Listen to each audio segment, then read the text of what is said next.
Should you wait for interest rates to drop to buy a home?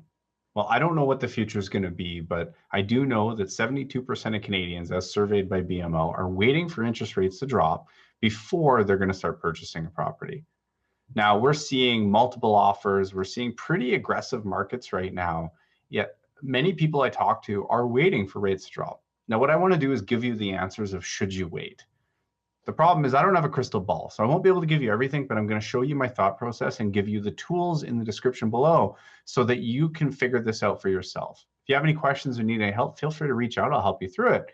But I want to make sure that you have access to the information to make informed decisions. So the first question is, what have interest rates been doing? So if we look back over the last 6 months, we can see that rates hit a low in January, and then they've been slowly going back up, and then very recently they've started to drop again. But rates have not gone down over the last 6 months. Now, one of the things we need to consider is, what are they going to do moving forward?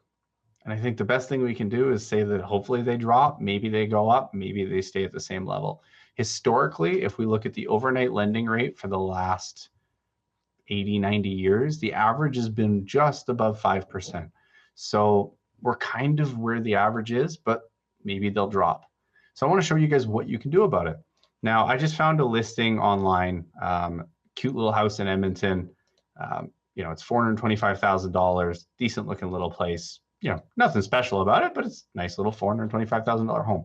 So I'm going to use this as the example. Now, on our website, there is a tool that allows you to set up multiple comparisons and look at the cost. So I set up the home at its current list price. I assumed a 3% increase, and then I assumed another 3% increase. To counterbalance that, I used rough current rates, about 5%, if you put less than 20% down.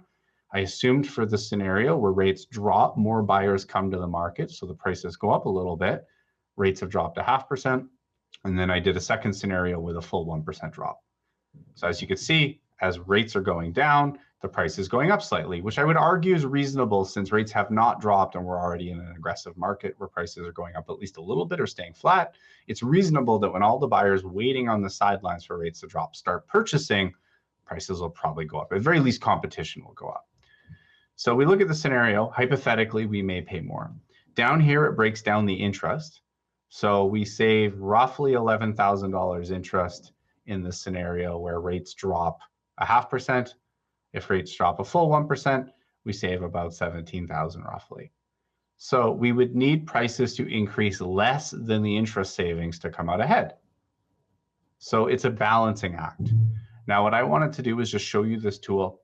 You can go on, generate all the numbers. It actually sends you out a full report. When you open up the report, it gives you access to everything. It breaks down all of the different costs of borrowing, shows you your principal pay down, and this lets you just run through different numbers, shows you cost to close. There's actually another tool on our website that shows you the income you'd need to qualify for the properties you're looking at. But at the end of the day, I want to give you the tools so you can make a decision of what makes sense for you. And hey, betting on rates dropping and buying might be a good choice. Buying now, betting that prices will go up more than rates will drop or the savings and interest might be a good choice. I don't know the future, so I can't give you the answer, but at the very least, I can have access to the tools and show you guys how you can figure this out for yourselves. So on our website below, I'm going to link the set of tools that we have. I'm just going to open this up. So we've got a series of tools on our website, just under mortgage calculator at the top. You can look up just mortgage calculation, purchase calculator. So this will actually break down the closing costs, the property transfer tax. I'll show you guys real quick. You can go and set up the closing costs based on the market you put that you're in. It will figure out the property transfer tax and closing costs.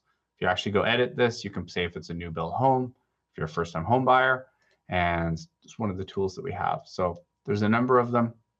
I hope this is useful for you guys. If you have any questions or need any help, feel free to comment or send me a message.